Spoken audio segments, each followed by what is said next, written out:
दोस्तों नमस्कार। आज बात किसान आंदोलन की और उसके सबक की। आखिर 378 दिनों बाद, पूरे 378 दिनों बाद किसान आंदोलन खत्म हो गया। किसान जो आंदोलन कर रहे थे 3 कृषि कानूनों के खिलाफ, जब उसकी वापसी का ऐलान प्रधानमंत्री नरेंद्र मोदी ने किया और संसद में बिल पास करके उसे वापस भी ले लिया गया, तो उसके बाद कुछ और शर्तों को मानने के बाद किसानों ने भी अपना आंदोलन, जो कि बेहद शांतिपूर्ण तरीके से चल रहा था, उसे ख़त्म करने का ऐलान कर दिया। इस तरह 378 दिनों तक चला यह किसान आंदोलन बहुत कुछ सवाल और सबक भी छोड़ गया है। सीखने के लिए इससे कई सारे सबक हैं और सवाल भी हैं। बहुत सारे लोग कह रहे हैं कि यह किसानों की जीत है, किसान अपनी लड़ाई जीत गए हैं।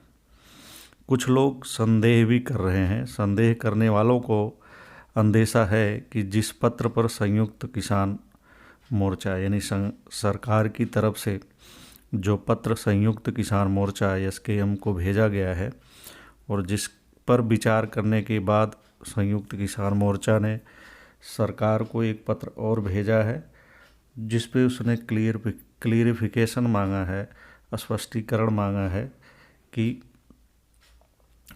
सरकार ने जो शर्त लगाई है कि आंदोलन खत्म करने के बाद, मोर्चा उठाने के बाद किसानों पर दर्ज मुकदमे वापस लिए जाएंगे, वह शर्त हटा दी जाए और उसे बिना शर्त जो है वापस लिया जाए। और दूसरे जो एमएसपी यानी न्यूनतम समर्थन मूल्य तय करने के लिए जो कमेटी बनाई गई है, उसमें जो किसान आंदोलन कर रहे थे उन्हीं किसान संगठनों में से, यानी जो संयुक्त मोर्चा है, उसी संयुक्त मोर्चा के नेताओं को ही उसमें शामिल किया जाए।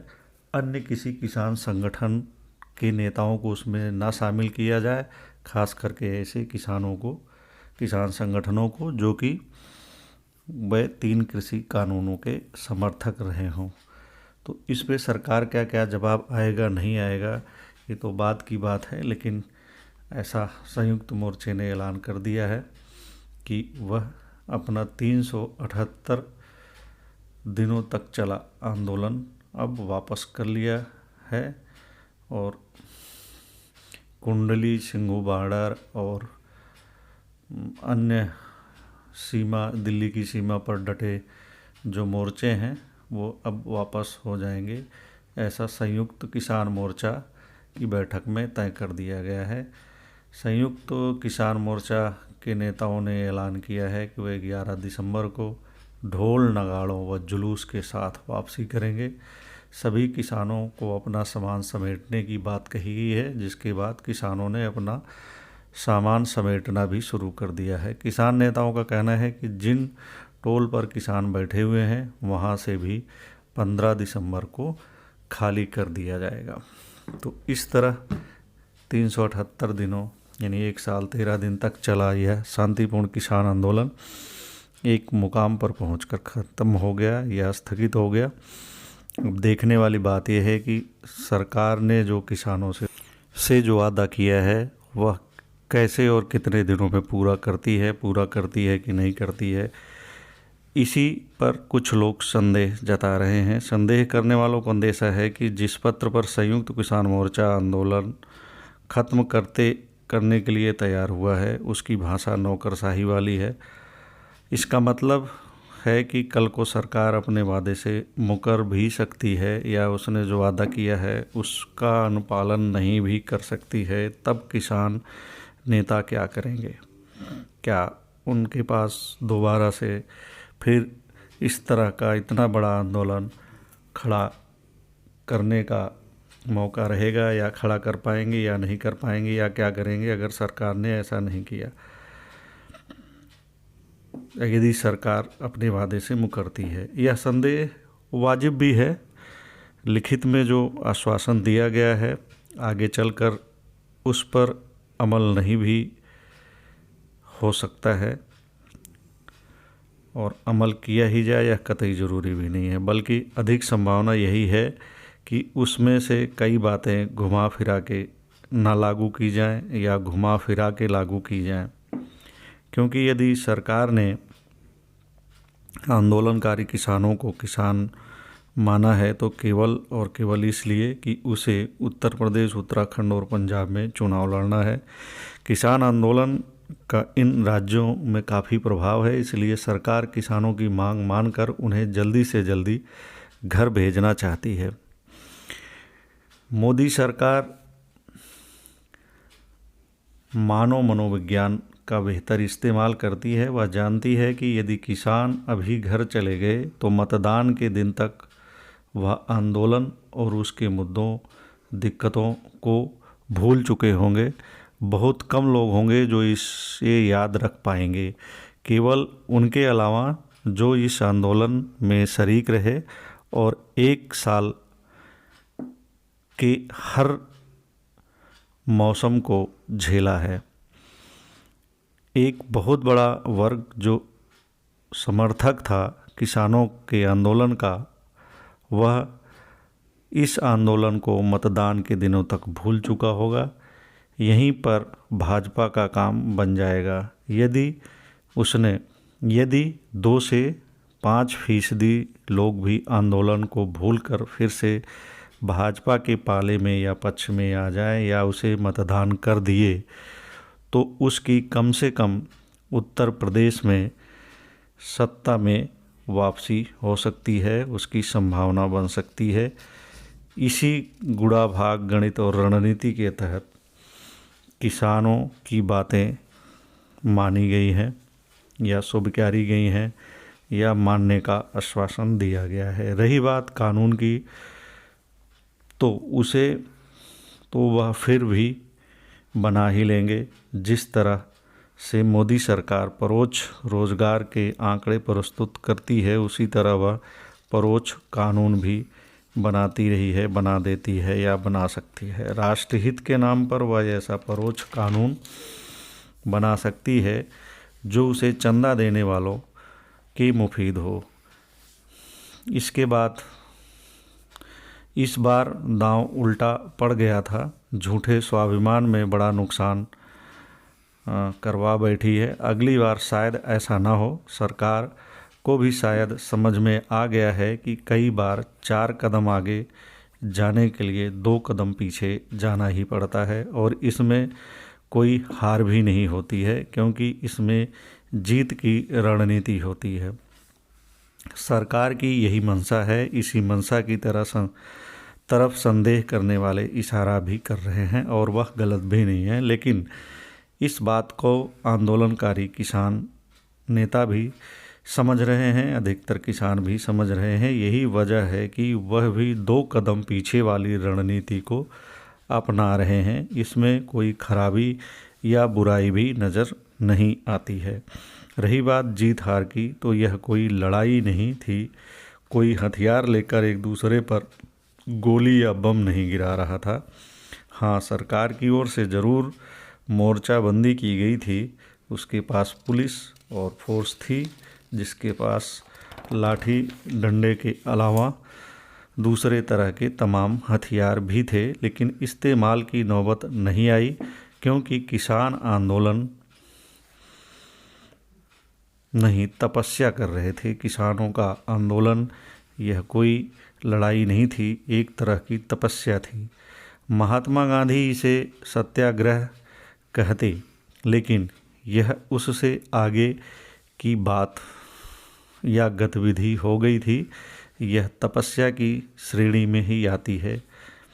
चंपारण में नील के किसानों के लिए मोहनदास करमचंद गांधी यानी महात्मा गांधी ने भी इतने दिनों तक इतना बड़ा आंदोलन नहीं किया था। अंग्रेजी हुकूमत के खिलाफ महात्मा गांधी का अहिंसात्मक आंदोलन चला था और सफल भी रहा था। इसी तरह किसानों का भी यह आंदोलन अहिंसात्मक रहा, शांतिपूर्ण रहा और अपने मकसद में कामयाब रहा, तमाम दुश्वारियों दिक्कतों को झेलने के बावजूद। 1 साल से अधिक यानी 1 साल 13 दिनों तक खुले आसमान के नीचे घर बार छोड़कर मोर्चे पर डटे रहना कोई मामूली बात नहीं है। भारत में साल भर में 4 ऋतुएं आती जाती हैं। सभी मौसम की अपनी चुनौती होती है, उससे पार पाना कोई आसान काम नहीं होता है। इस मनोविज्ञान को केंद्र सरकार भली भांति जानती थी। यही वजह थी कि उसके अगुआ जो नेता थे वह अपनी जिद पर अड़े हुए थे और 3 कृषि कानूनों को जैसे तैसे संसद में पास कराकर उसे किसी भी तरह किसानों के हित में घोषित करने में लगे हुए थे, जो कि किसानों को स्वीकार नहीं था, खास करके वह किसान जो आंदोलन कर रहे थे।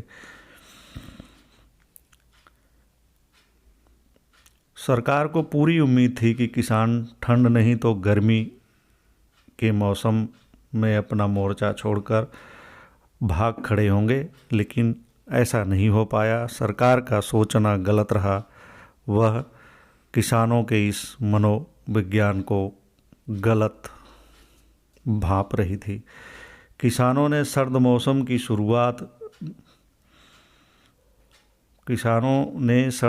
की शुरुआत नवंबर में ही दिल्ली की सीमाओं पर डेरा डालकर कर दिया था। जैसे जैसे आंदोलन आगे बढ़ा, उसकी गर्मी बढ़ती गई, वैसे वैसे ठंड भी बढ़ती चली गई। सर्दी और आंदोलन की गर्मी का मुकाबला किसानों के पक्ष में गया। किसानों ने प्रकृति से मित्रता कर ली, उसकी चुनौती को स्वीकार किया और सरकार को चुनौती दे डाली। कड़कती ठंड में किसान अपने बुजुर्ग माता पिता, बच्चे और महिलाओं के साथ खुले आसमान के नीचे डटे रहे। रोज़मर्रा की तमाम दिक्कतों को झेलते हुए हौसले को, जोश को, उम्मीद को बनाए रखे। इस तरह उन्होंने ठंड को मात दे दी। इसके बाद आई गर्मी। सरकार को उम्मीद थी कि भयंकर गर्मी में तो किसान भाग ही जाएंगे, मगर किसान डटे रहे। उन्होंने इस बार भी सूरज की चुनौती को स्वीकार किया और सरकार को चुनौती देते रहे। गर्मी के बाद आई बारिश का भी किसानों ने उसी मजबूती और शिद्दत से मुकाबला किया और सरकार को चुनौती देते रहे। किसान इस मौसम को भी झेल गए, भीग गए, मगर भीगी बिल्ली नहीं बने। वह भीग कर भी उत्साहित रहे, जोश से भरे रहे, उम्मीद का दामन नहीं छोड़ा। 2024 तक लड़ेंगे का उनका नारा उनमें हौसला भरता रहा, जोश पैदा करता रहा और यह उम्मीद की पटरी पर चलते रहे, यह कहिए कि बैठे रहे। इन तीनों मौसमों के बीच में बसंत ऋतु भी आती है। इस ऋतु ने किसानों को कोई चुनौती नहीं दी, इसलिए इसका जिक्र भी उचित नहीं है। इस बीच किसानों ने अपने 709 साथियों को खो दिया। यानी कि इतने लंबे चले आंदोलन में, सर्दी, गर्मी और बारिश के मौसम में 709 आंदोलनकारी किसानों को अपनी जान गंवानी पड़ी। कई किसान असमय ही दुनिया से चले गए। कुछ सर्दी से मर गए तो कुछ गर्मी से, किसी को बारिश ने मार डाला तो किसी को बीमारी ने। लेकिन इनकी शहादत किसानों को तोड़ने के बजाय हौसला ही देती रही, उत्प्रेरित ही करती रही। आज यदि यह किसान भी जिंदा होते तो निसंदेह ही मुस्कुरा रहे होते। आने वाले दिनों में वह भी अपने बच्चों और दोस्तों को अपने संघर्ष और सफलता की कहानी सुनाते और मुस्कुराते, लेकिन अब वह खुद कहानी बन चुके हैं। ऐसे किसानों को विनम्र श्रद्धांजलि। बहरहाल, प्रकृति प्रदत्त मौसम के बाद जब मानव निर्मित चुनावी मौसम ने दस्तक दी तो किसानों की उम्मीद बढ़ गई, सरकार चिंतित हुई। चुनावी मौसम ने किसानों की मदद की और सरकार को ज़बरदस्त चुनौती दी, जिसका सामना करने में सरकार अपने आप को नाकाम पाया। सरकार चुनावी मौसम को नहीं झेल सकी और प्रधानमंत्री की तपस्या अधूरी रह गई। किसानों की तपस्या संपूर्णता की ओर बढ़ गई। पूरे किसान आंदोलन ने जहां सरकार का चेहरा बेनकाब कर दिया, वहीं लोकतंत्र का चौथा प्रहरी होने का दम भरने वाले मीडिया के एक वर्ग का भी चेहरा बेनकाब कर दिया। इस बीच सत्ता ही नहीं, सत्ताधारी दल की क्रूरता भी बेनकाब हो गई और असंवेदनशीलता भी सामने आ गई। मीडिया का एक वर्ग तो नंगा ही हो गया, अब उनके पास केवल बेशर्मी ही बची है। एक तरह से इस वर्ग ने मीडिया के खात्मे का मरसिया ही पढ़ दिया है। यह भी सिद्ध हो गया है कि चाटुकारिता की संस्कृति ही कारोबारी संस्कृति है। सुविधाओं के बगीचे लगाने वाले, तमाम तरह की सफलता की कहानियां रचने वालों में अधिकतर चाटुकार ही शामिल होते हैं। किसान आंदोलन के प्रति असंवेदनशीलता दिखाने वाले और तमाम तरह के लांछन लगाने वाले इसके नमूने भर हैं। इस दौरान मूक रहकर विरोध करने वाले भी इसी कतार में शामिल रहे हैं। कुल मिलाकर किसान आंदोलन का सबक यह है कि यदि आप उम्मीद ना छोड़ें, संगठित रहें, तो पूरे जोश और शिद्दत से अपने लक्ष्य की ओर बढ़ते रहें, तो कोई भी मौसम आपको डिगा नहीं सकता है। धन्यवाद।